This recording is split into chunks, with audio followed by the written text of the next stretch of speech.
Insights video. Steve here. Today I'm going to read to you from one of my latest books. This is one of my paranormal books, Out of the Bottomless Pit, Book 2. And what I'm going to focus on today is ancient times. The chapter 11 in my book, Out of the Bottomless Pit 2, I called it Ancient Atomic War. Why is it called that? Because there's a lot of evidence that there has already been some sort of a nuclear war, atomic war on this planet. Somewhere around 5,000 years ago. A lot of scientists know about it, talk about it, can't explain it. Except to say there was some advanced civilization here before, or visiting the planet. I see it slightly differently. I see it as happening, yes, 5,000 years ago, which, according to Bible history, puts it right 500 years before the flood, the Great Flood.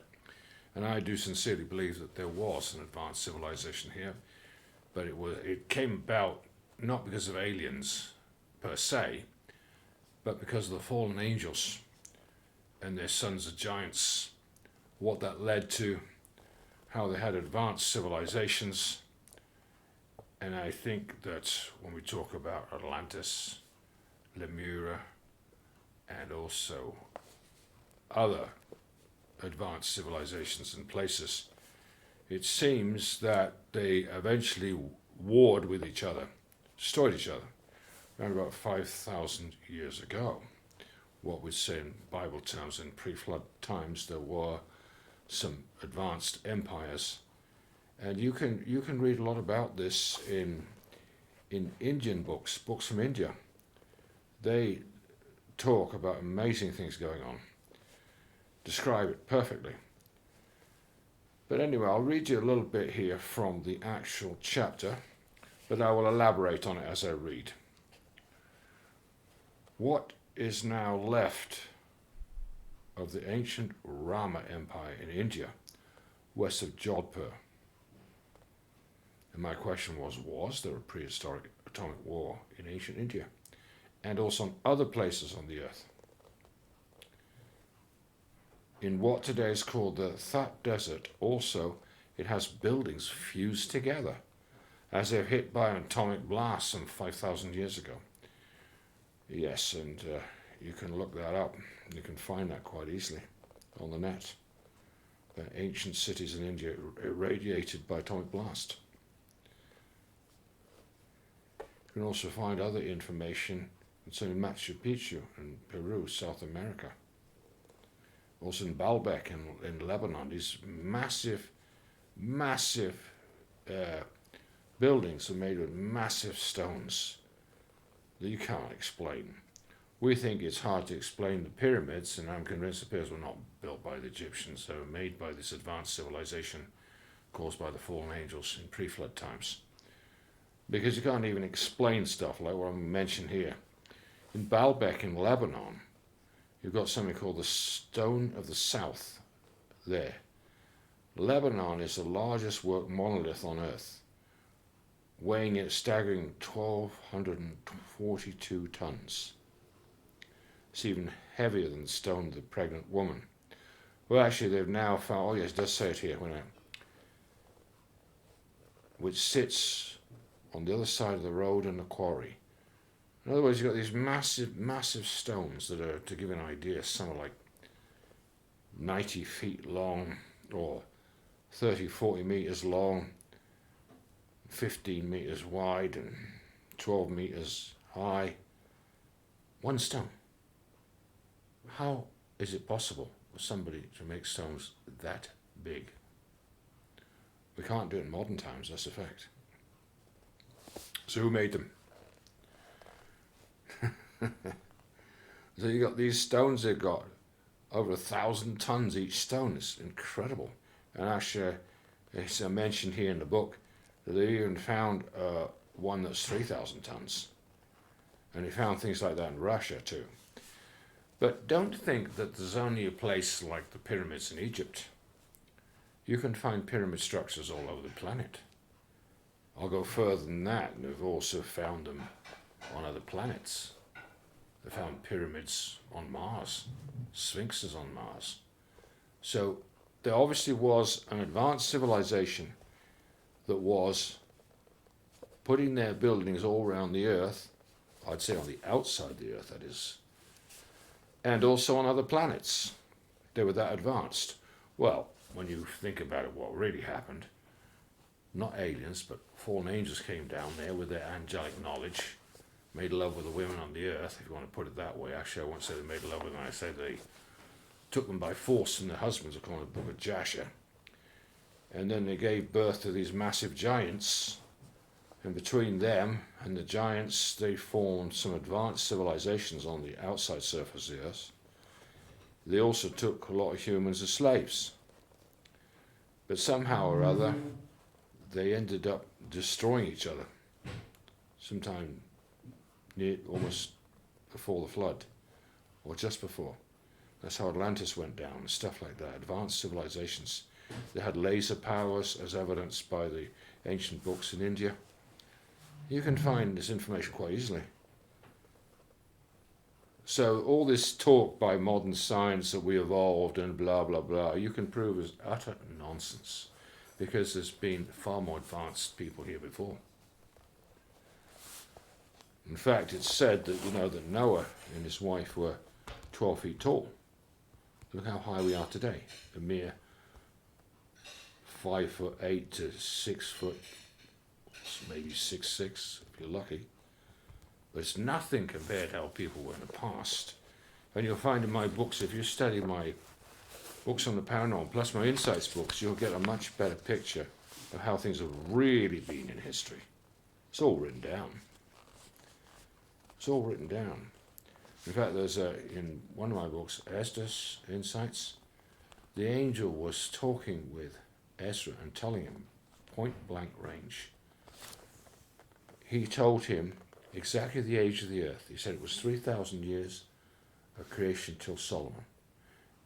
And it's been another 3,000 years since then. So we know the planet is, as the Bible says, around 6,000 years old. You can prove the age of the earth in many ways. Many, many ways. Not just from the Bible, which is the strongest way. The Bible and ancient Hebrew books, you can prove the earth is just almost spot on 6,000 years old right now. But you can prove it from science too. As Ken Hogan, he's the expert on that one. By erosion, you can tell by how much sediment there is in the sea as to how long the planet's been here. You can tell by the height of the mountains. Just by measuring the erosion rates and all kind of factors. There's ways of proving the Earth is young, not more than about 6,000 years old. So those are just some of the interesting things. But what I find interesting is these massive stones, massive buildings around the planet, a lot of them buried underground, of course, but you find them in Ukraine, you find them in Russia, you find them in South America, all over the place. Buildings that man can't possibly build, probably because they're not big enough. Because those that built them were giant, massive. For them it was just like playing with toys like kids. But for us, 3,000-ton stone, we can't juggle it. No chance of that one. There are also many spin-offs from these cyclopean ancient structures,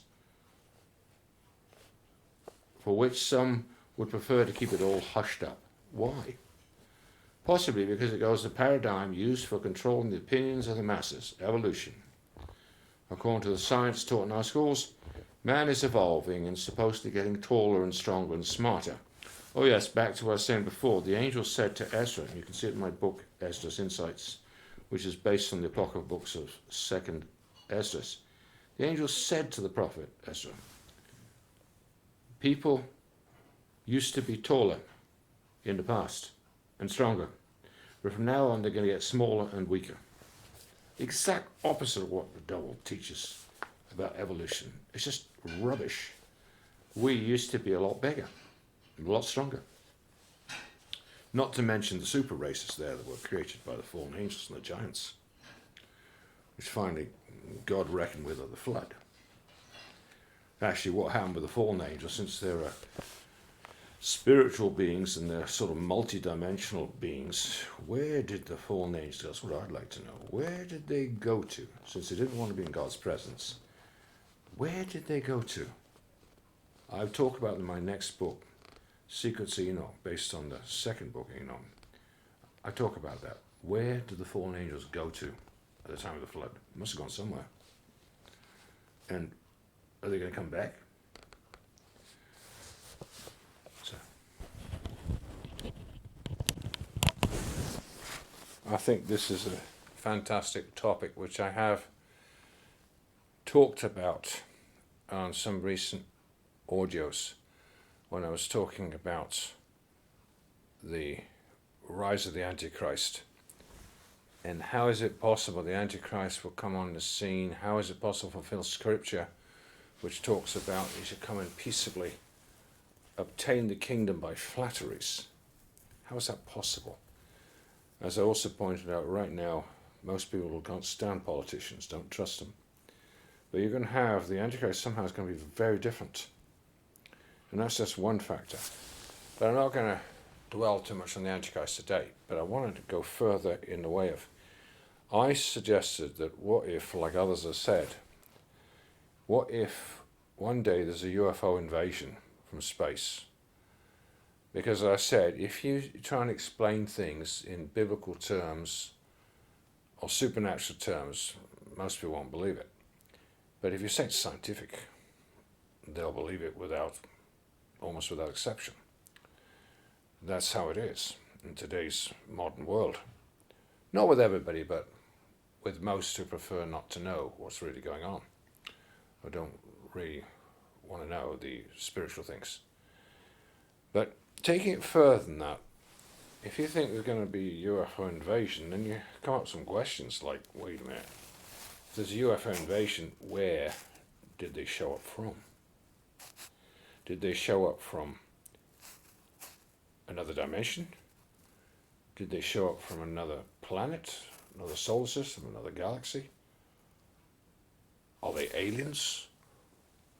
Or are they demons, spiritual beings from another dimension? Or maybe a bit of both? Those are good questions. A lot of people ask those questions. Well, I think there is evidence. I'll try and bring it out this more as time goes by. I think there's actually evidence. There's already evidence that man has been messing around, not just on this planet, but other places too. Otherwise, how can you explain you can see pyramids and sphinx on Mars?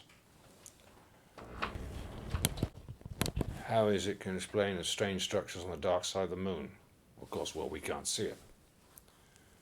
And these have been documented by a lot of people. And how come you've got strange things on the Iaptus, on the moons of Jupiter, massive wall 50,000 feet high, going a third of the way around the planet? How do you explain stuff like that? I'd put it to you like this. Let's go back to before the flood. What really happened there with the rebellion of Satan against God in the spirit world? Satan and the fallen angels, they wanted to get away from the presence of God, but they had nowhere to go. So the only place they had to go was after God had created the physical realm. And they didn't like the fact that man was being honoured in Adam, well, as long as he was in the Garden of Eden doing what he was supposed to.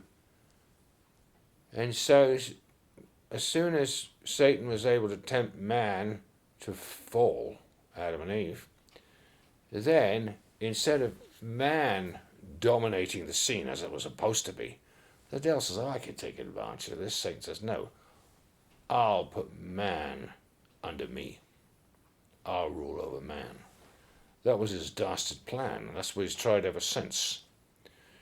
And you'll find that those fallen angels, weren't doing nothing before the flood. They were building advanced civilizations for them and their progeny, and I believe they used humans as their slaves, unless you had those empires, like I mentioned before.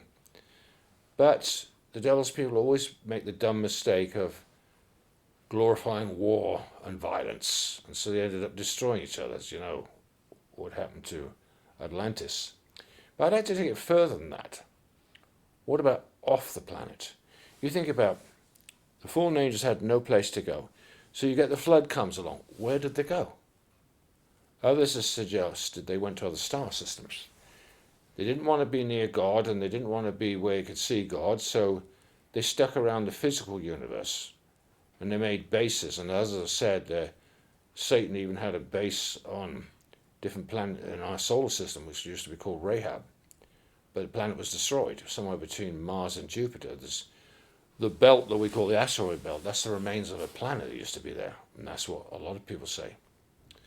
So, but how far have they messed up our whole universe? How far have these beings gone, the fallen angels, who have the powers?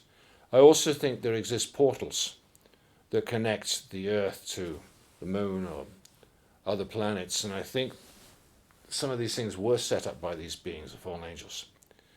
There is evidence that there was a way to get from Mars, say, to the Earth using portals. And I think that the military today, they know a lot more than they're letting on. And I'm convinced man has been a lot further than just going to the moon. That was the show for most people. But they've been using Tesla technology for a long time to go far out into space. But most people don't know about it. And the question is, and here's the big thing, what were the Nazis up to? Why did the Nazis have UFOs that were building in the 1920s? How come they were so advanced? Who taught them? These are questions that need answering.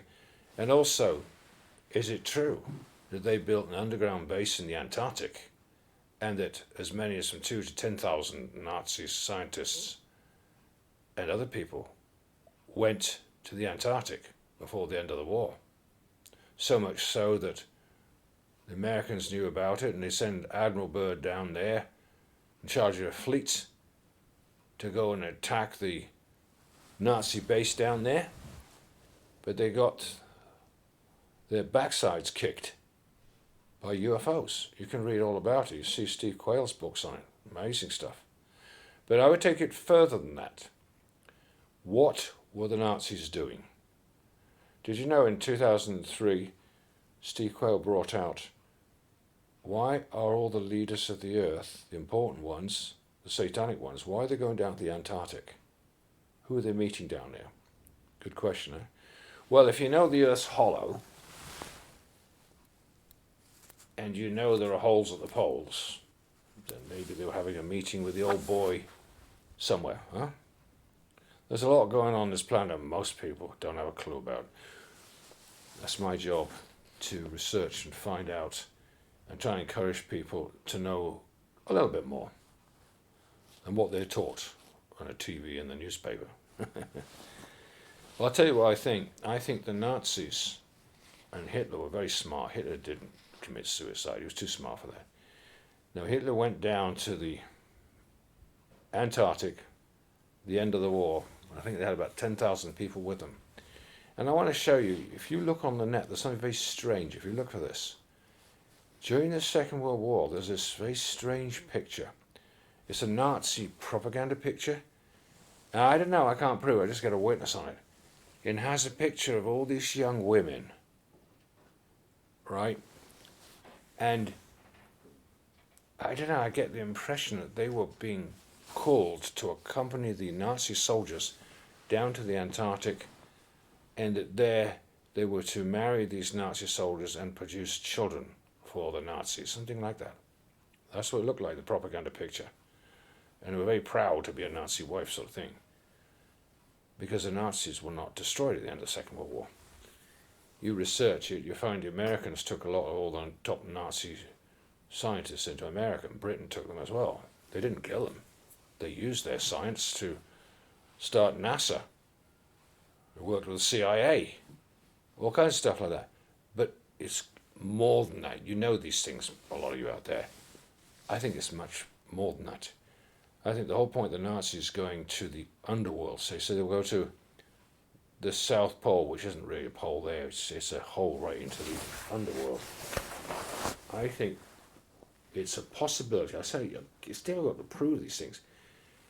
I think that somehow the Nazis, they took a whole bunch of people. You remember they knew about UFOs too, and so does modern science. And I know that we've gone a lot further than to the moon. But what if the master of the underworld, or Satan himself, wanted to have a trained force, say to invade the planet sometime, like the Antichrist? Wouldn't he need somewhere to grow up his own private army? Army in the physical realm. It'd have to be physical because they've got to take on physical people. So I think Satan used the Nazis with their UFO knowledge. They were some of the early ones, and I think there's possible somewhere out there in the universe, I can't tell you where. Some others have said there is a star system that has these planets going around it, and they believe those planets are inhabitable, similar to the Earth. I don't know. It's a possibility. Anyway, it's a new thought I'm working on. I'll be working about in my next paranormal book to try and see what's out there, what's really out there, and why would you train people so that you make sure there's lots of young women go with them, and with the idea that they would have children, or lots of children maybe. What are you building? You're trying to build an army. I think that's a possibility, a bit like Star Wars, where you end up with a force of light and a force of darkness.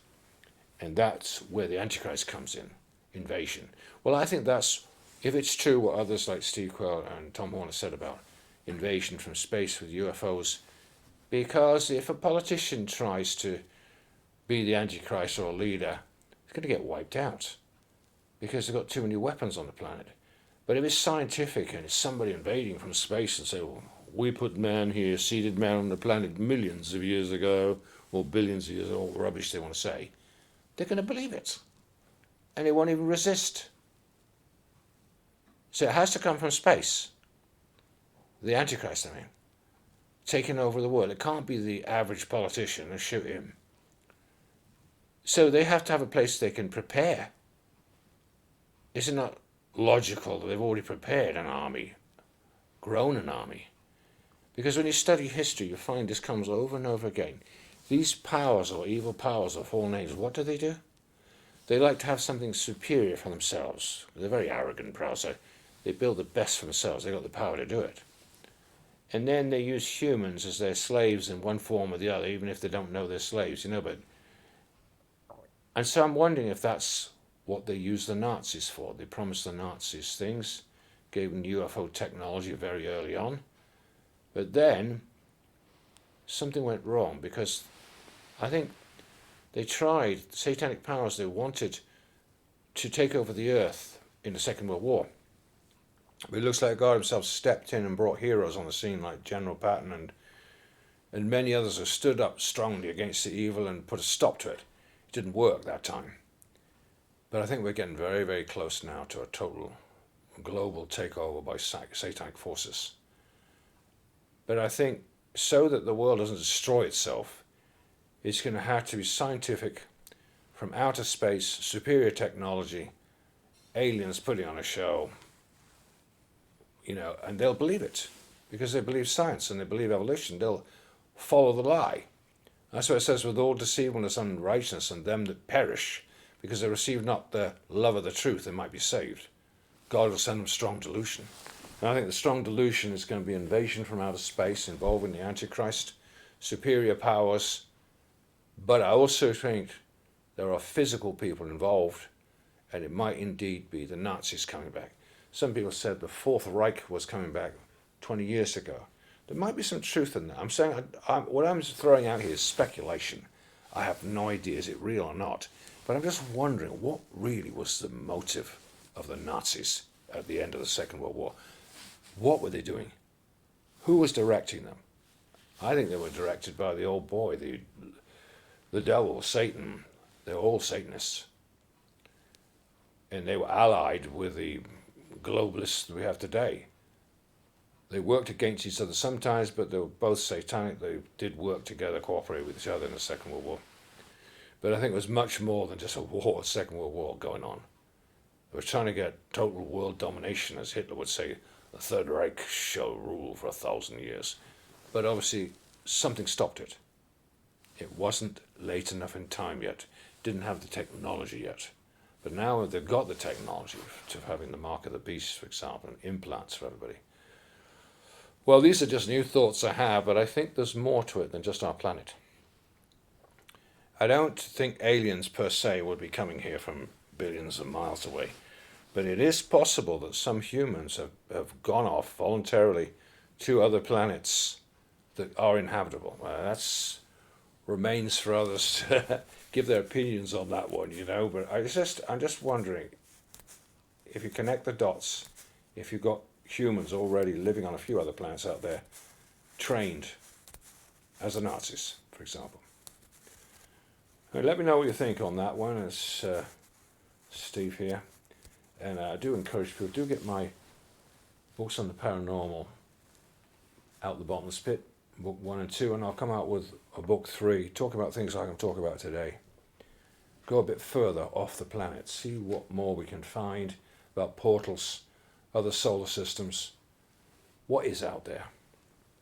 Because there's a lot of people think there's things on Alpha Centauri and the thing we see in the sky all the time, the Big Dipper. I heard one guy talking fantastic about some of these things. Are they spiritual? Are they physical? You have to understand with the fallen angels, they're spiritual beings and they can go from one dimension to the other. So they could easily materialize far out in the physical galaxy somewhere else. They don't have to travel the distances we do. These are all questions we need to ask, because we know there's going to come a great, massive change on this planet when the Antichrist comes on the scene in the last 7 years of history. Exciting stuff to look forward to. You have nothing to be afraid of. You've got Jesus Christ in your heart and you believe in God's word. You've got nothing to be afraid of, but dangerous place if you don't have Jesus. It's like I said, it's like Star Wars, light and darkness. Well, thanks for listening, and I encourage people, do get my 2 books on the paranormal, Out the Bottomless Pit, books 1 and 2. Bye for now.